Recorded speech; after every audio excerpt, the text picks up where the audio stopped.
అవ్వా చంద్రబాబు మోసాలకు మోసపోవద్దవ్వా. అన్నను ముఖ్యమంత్రిగా చేసుకుందాం. ఆ తర్వాత అన్న పెన్షన్లు 3000కు పెంచుకుంటూ పోతాడు అని చెప్పి ప్రతి అమ్మకు చెప్పండి, ప్రతి తాతకు చెప్పండి. నవరత్నాల్లో మనం చెప్పిన ప్రతి అంశము కూడా ప్రతి ఇంటికి వెళ్ళేలా చేయండి. నవరత్నాలతో నేను గట్టిగా నమ్ముతున్నా, నవరత్నాలతో జీవితాలు బాగుపడతాయని నేను చాలా గట్టిగా నమ్ముతా ఉన్నా. ఆ నవరత్నాలు ప్రతి ఇంటికి తీసుకొచ్చే కార్యక్రమం చేస్తాం. నాన్నను చూశారు, ఒక్కసారి అవకాశం ఇవ్వండి. నాన్నగారి కన్నా గొప్ప పరిపాలన తీసుకొచ్చే ప్రతి ప్రయత్నం నేను చేస్తాను అని చెప్పి మీ అందరికీ కూడా హామీ ఇస్తా ఉన్నా. ఇది 2019లో. కానీ ఆంధ్రప్రదేశ్ ప్రజలు ఈ సంవత్సరంలో కూడా అదే పని చేసి ప్రస్తుత ముఖ్యమంత్రి జగన్మోహన్ రెడ్డి గారిని మరొకసారి ఎన్నుకుంటారా? గత 5 ఏళ్లలో వైఎస్ఆర్సీపీ ప్రభుత్వ పనితీరు గురించి మనం డిస్కస్ చేయట్లేదు.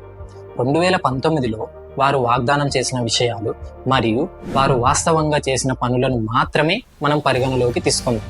ఆ తరువాత ఓటు ఎవరికి వేయాలనేది మీరే డిసైడ్ చేసుకోండి.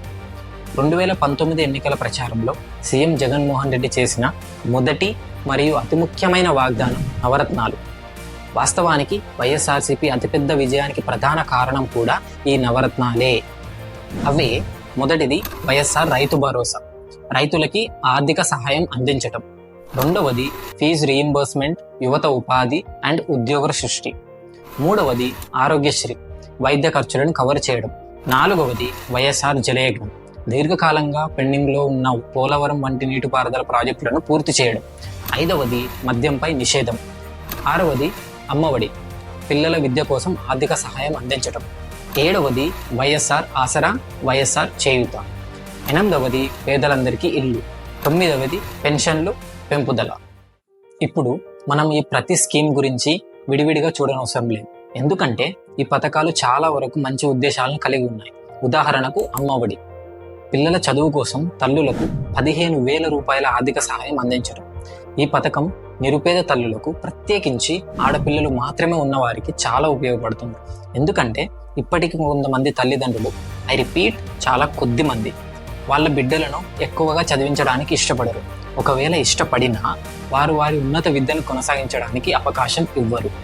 కుటుంబం యొక్క ఆర్థిక స్థితి బాగా లేకపోవడం వలన, లేదా కుటుంబం వారి కుమార్తెను తమ కుటుంబాన్ని పోషించే స్థాయి లేదు అనే భావన వంటి అనేక కారణాల వల్ల ఇలా చేస్తుండొచ్చు. కానీ తల్లిదండ్రులు తమ కుమార్తెను స్కూల్కి లేదా కాలేజీకి పంపితే మాత్రమే ప్రభుత్వం వారికి ఆర్థిక సహాయం అందిస్తే అది ఖచ్చితంగా మంచి ప్రభావాన్ని చూపుతుంది. ఎందుకంటే ఆ ఆడపిల్ల చదువుకొని కుటుంబానికి ఆర్థికంగా సహాయం చేయగలదు. కాబట్టి ఒక అమ్మాయి చదువుకుంటే ఆమె తర్వాతి తరం మొత్తం మంచి స్థితిలోకి వెళ్తుంది. ముఖ్యంగా పేద ఆర్థిక స్థితి ఉన్న కుటుంబాలలో వారి పిల్లలను ఎవరైనా మంచి విద్యను పొంది వారి కుటుంబానికి ఆర్థికంగా సహాయం చేయగలిగితే వారు రాబోయే తరాలు ప్రభుత్వం అందించే సంక్షేమ పథకాలపై ఆధారపడాల్సిన పరిస్థితి ఉండదనే వాస్తవాన్ని మనం అంగీకరించాలి. అది విద్య యొక్క ప్రాముఖ్యత. అందుకే ఈ స్కీమ్ ప్రశంసించదగ్గది. అలాగే నవరత్నాల్లో కొన్ని మిగతా పథకాలు కూడా ఇలాంటి మంచి ఉద్దేశాలను కలిగి ఉన్నవే. మద్యపాన నిషేధం, ఆరోగ్యశ్రీ, పేదలందరికీ ఇల్లు మరియు మరెన్నో. అయితే ఈ పథకాలు సక్రమంగా అమలు చేసినప్పుడే వాటి యొక్క ప్రాముఖ్యత బయటపడుతుంది. అందుకే ఈ పథకాల అమలు స్థూల స్థాయిలో సరిగ్గా జరిగిందా లేదా ఓట్ల కోసమేనా అనే విషయాన్ని ఆంధ్రప్రదేశ్ ప్రజలకే వదిలేస్తున్నాను. ఈ పథకాల అమలులో నిజాలు మీకు తెలుసు కాబట్టి నిర్ణయించుకోవాల్సింది మీరే. కానీ నవరత్నాలలో భాగమైన కొన్ని పథకాలు మరియు వాటి అమలు ప్రతి ఒక్కరికి చాలా స్పష్టంగా కనిపిస్తాయి. ఉదాహరణకు పోలవరం వంటి ప్రతిష్టాత్మకమైన నీటిపారుదల ప్రాజెక్టులను పూర్తి చేయడం. ఈ ప్రాజెక్టు కొన్నేళ్లుగా పెండింగ్లో ఉంది. మరియు పరిగణించవలసిన వాస్తవం ఏమిటంటే రాజకీయ సంకల్పం ఉంటే కనీసం 30 నుంచి 40% ప్రాజెక్టును పూర్తి చేయడానికి ప్రాథమికంగా 5 సంవత్సరాల సమయం సరిపోతుంది. కానీ పోలవరం కేంద్ర ప్రాజెక్టు అని, దాని ఆలస్యానికి కేంద్ర ప్రభుత్వాన్ని నిందించాలి అని చెప్పడం రాష్ట్ర ప్రభుత్వం నుంచి సమాధానం కాకూడదు. ఎందుకంటే రాబోయే 5 ఏళ్లలో ప్రాజెక్టు పూర్తి చేయాలని మేనిఫెస్టోలో పేర్కొన్నప్పుడు దానిని ఎలాగైనా అమలు చేయవలసిన బాధ్యత వైఎస్ఆర్సీపీ గవర్నమెంట్దే. ఆ ప్రాజెక్టు సాగునీరు తాగునీరు అందించడం ద్వారా కోట్లాది ప్రజల జీవితాలను మార్చబోతున్నట్లయితే దానిని సొంత రాష్ట్ర నిధులతో ప్రాధాన్యతపై పూర్తి చేయాలి. మరియు మీరు పూర్తి చేయడానికి ఖర్చు చేసిన డబ్బును తరువాత కేంద్ర ప్రభుత్వాన్ని అడగవచ్చు. ఎందుకంటే కొన్నిసార్లు కేంద్ర ప్రభుత్వం నిధుల విడుదలలో జాప్యం చేసే అవకాశం ఉంది. కేంద్ర ప్రభుత్వం ప్రకారం 2013-14 ధరల ప్రకారం ప్రాజెక్టు ఖర్చులు సుమారు 21,000 కోట్లు. అయితే సవరించిన అంచనాల ప్రకారం రాష్ట్ర ప్రభుత్వానికి సుమారుగా 50,000 కోట్లు అవసరం. మరియు 2024 ధరల ప్రకారం మరో 1,000 కోట్లు పెరగవచ్చు. అలాగే ప్రాజెక్టు జాప్యం చేస్తూనే ఉన్నందున ప్రతి ఆలస్యమైన సంవత్సరానికి ఖర్చు కొన్ని 1,000 కోట్లు పెరగవచ్చు. కాబట్టి ఎంత త్వరగా వీలైతే అంత త్వరగా ఈ ప్రాజెక్టును కంప్లీట్ చేయడం ముఖ్యం. ఇప్పుడు మరొక నవరత్నాన్ని చూద్దాం. అదే మద్యం నిషేధం. 2019లో సీఎం జగన్ చేసిన ఈ హామీ ఆయన విజయంలో కీలక పాత్ర పోషించిందనేది అందరికీ తెలిసిన విషయమే. కానీ నిషేధాన్ని పక్కన పెడితే దశల వారీగా నిషేధం కూడా లేదు. వాస్తవానికి మద్యం ధరలు పెరిగాయి. ఆ చర్య ప్రజలను మద్యం కొనుగోలు చేయడాన్ని ప్రోత్సహించకపోవచ్చని గవర్నమెంట్ చెప్పింది.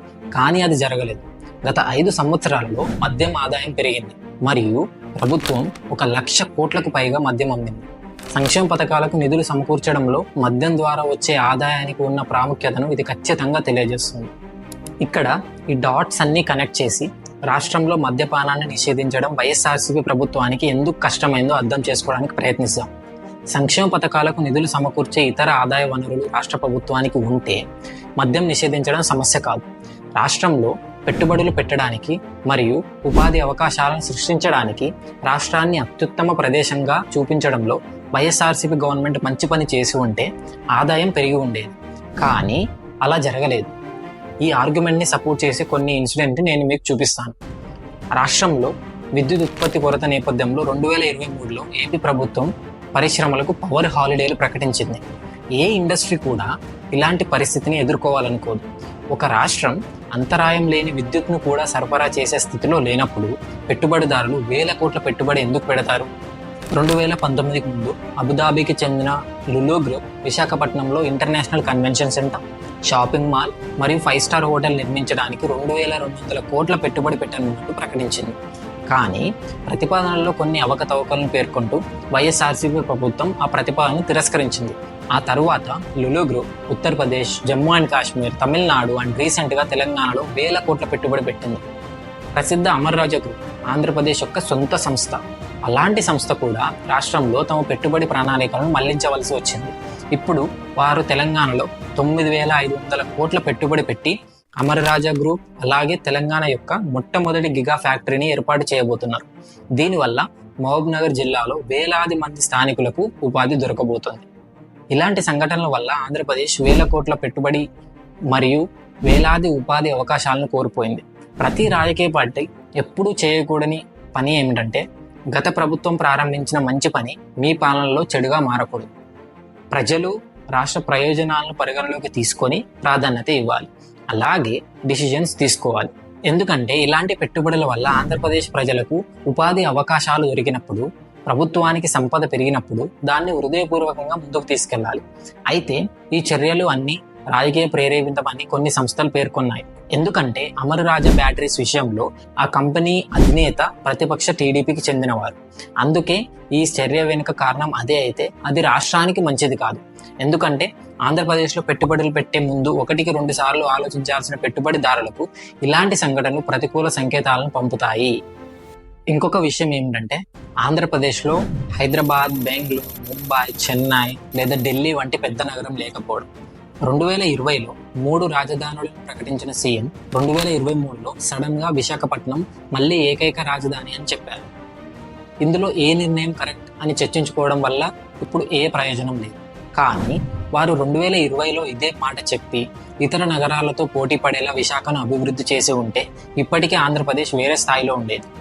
ఏ నగరంలోనైనా మెట్రో లైన్ నిర్మించాలంటే ప్రాథమికంగా 5 సంవత్సరాల సమయం సరిపోతుంది. కానీ విశాఖలో మెట్రో ప్రాజెక్ట్ నిర్మాణం ఇంకా ప్రారంభం కూడా కాలేదు. కానీ కరెక్ట్గా ఎన్నికలకు ముందు ముఖ్యమంత్రి విశాఖపట్నంను భారతదేశంలో ఇతర మెగా నగరాలతో సమానంగా పోటీ పడాలని రాబోయే 10 సంవత్సరాల్లో 1,00,000 కోట్ల రూపాయల పెట్టుబడితో విజన్ విశాఖ మాస్టర్ ప్లాన్ను ఆవిష్కరించారు. ఇంట్రెస్టింగ్ కదా. ఇప్పుడు రాష్ట్ర ఆర్థిక పరిస్థితి ఎలా ఉందో చూద్దాం. చాలా మంది ప్రజలు అనుకుంటున్నట్లుగా రాష్ట్ర మరియు కేంద్ర ప్రభుత్వం విడుదల చేసిన అధికారిక డేటా ప్రకారం వైఎస్ఆర్సీపీ నిజంగా అంత ఎక్కువ అప్పులు తీసుకోలేదు.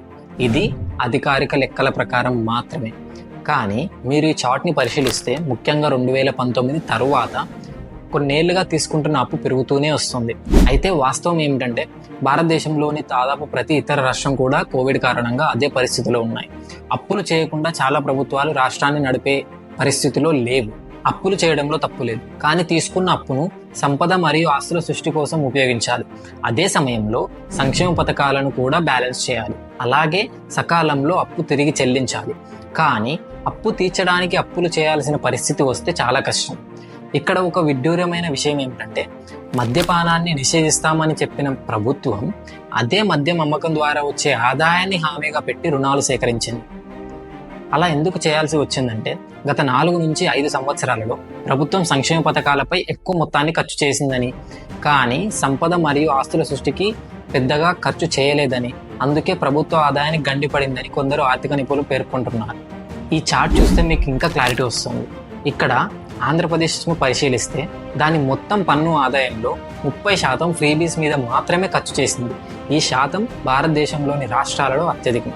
అలాగే ఆంధ్రప్రదేశ్ యొక్క డెట్ టు జీడిపి రేషియో కూడా అత్యధికంగా 31%గా ఉంది. మరియు రాబోయే సంవత్సరాల్లో ఇది చాలా పెరగబోతుంది. కాబట్టి state finance, alcohol, Polavaram and freebies ఇవన్నీ డాట్స్ని ఒకసారి కనెక్ట్ చేయండి. కంక్లూజన్ ఏంటంటే ఇవన్నీ చేయడానికి కావాల్సింది డబ్బు. పోలవరం ఎందుకు పెండింగ్లో ఉంది? డబ్బులు లేకపోవడం వల్ల. మద్యం ఇంకా ఎందుకు నిషేధించబడలేదు? డబ్బులు కావాలి కాబట్టి. రాష్ట్ర వ్యాప్తంగా మౌలిక సదుపాయాలపై ఎందుకు ఖర్చు చేయడం లేదు? డబ్బులు లేవు కాబట్టి. పన్నుల ద్వారా ఆదాయం పెరిగే వరకు మద్యం ఇక్కడే ఉంటుంది. It's a vicious cycle. అయితే ప్రతి ఒక్కరు గమనించవలసిన విషయం ఏమిటంటే రాష్ట్రంలో విద్య నాణ్యతను మెరుగుపరచడానికి మరియు వారి పిల్లలను పాఠశాలకు పంపడానికి తల్లిదండ్రులకు ఆర్థిక సాయం అందించడానికి అధికారంలో ఉన్న ప్రభుత్వం చేస్తున్న కృషి. ఇంగ్లీష్ మీడియం స్కూల్స్, అలాగే సిబిఎస్ఈ అఫిలియేషన్ అన్నీ ఈ ప్రయత్నంలో భాగమే. అలాగే నాడు నేడు, విద్యా దీవెన, గోరుముద్ద వంటివి కూడా మంచి ప్రయత్నాలు. ఈ స్కీమ్స్ యొక్క రిజల్ట్స్ మనకు కొన్ని సంవత్సరాల తర్వాత కనిపిస్తాయి. కొందరు అనుకోవచ్చు, తమ పిల్లలను బడికి పంపించే స్తోమత లేని తల్లిదండ్రులు మన దేశంలో నిజంగా ఉన్నారా? ఎస్, ఉన్నారు. మీరు ఈ చార్ట్ని పరిశీలిస్తే ఆంధ్రప్రదేశ్ ఇప్పటికీ దాని జనాభాలో 6% దారిద్ర్య రేఖకు దిగువన ఉంది. ఇది మల్టీ డైమెన్షనల్ పావర్టీ ఆధారంగా.